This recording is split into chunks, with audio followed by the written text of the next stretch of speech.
নমস্কাৰ পৰম শ্ৰদ্ধাৰ ৰাইজ। আজি আমাৰ খবৰ উদ্দেশ্য হ'ল যে আমি সকলোৱে একজন সচেতন নাগৰিক হিচাপে আমি নিজৰ কৰ্তব্যবোৰ পালন কৰিব লাগিব। পৰিৱেশ এটা মূল্য সম্পদ। আমি জীয়াই থাকিবলৈ সকলোকে এটা সুন্দৰ পৰিৱেশ দৰকাৰ। যদি আমি প্ৰত্যেকে একোজোপাকৈ গছ পুলি ৰুওঁ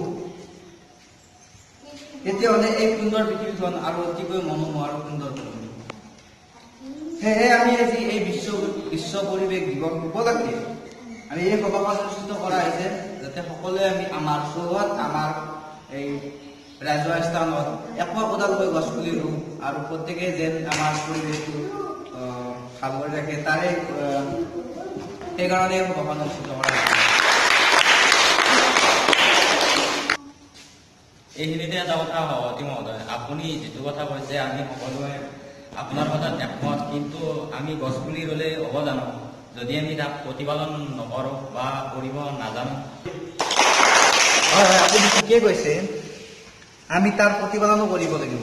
যদি আমি এডাল গছ কাটি কিনে যদি আমি 3ডাল গছ কাটি এডাল গছ ৰুওঁ তেতিয়াহ'লে আমাৰ গছৰ মূল্য ক'ত থাকিব?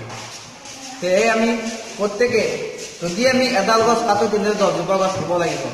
এইটো আমাৰ কৰ্তব্য। আৰু তেতিয়াই আমাৰ এই ধৰণীখন সুন্দৰ হৈ থাকিব। আৰু তাৰে উপলক্ষে আমি এই সভাখন আজি অনুষ্ঠিত কৰা সেই তাকে কৰিছোঁ। আমি গছ পুলি ৰুম, তাক সংৰক্ষিত কৰি ৰাখিম গছ পুলি, তেতিয়াই আমাৰ পৰিৱেশ ধৰণী সুন্দৰ কৰি ৰাখিব লাগিব।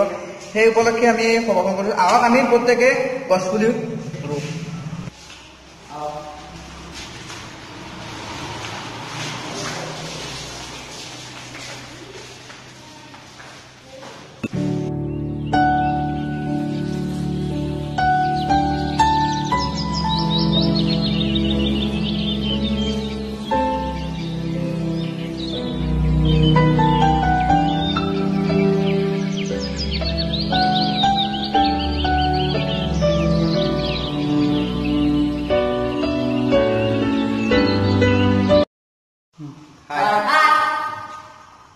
আমি এই ভিডিঅ'টো এইকাৰণে বনাইছোঁ যে আজি 5 জুন বিশ্ব পৰিৱেশ দিৱস। এই বিশ্ব পৰিৱেশ দিৱস সকলোৱে যে এডাল গছ ৰুব, গছ ৰুৱে আৰু এই গছ মানে পৰিৱেশ মানুহ সকলোকে আপোনালোকে জানে, আমি ক'ব নালাগে পৰিৱেশ কিয় লাগে।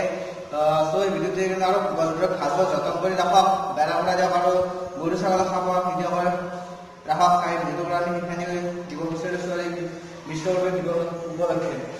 যদি ভিডিঅ'টো চাই ভাল লাগিল তেনেহ'লে লাইক কৰক, কমেণ্ট কৰক আৰু শ্বেয়াৰ কৰক। আৰু আমাৰ চেনেল ছাবস্ক্ৰাইব কৰিব নাপাহৰিব আৰু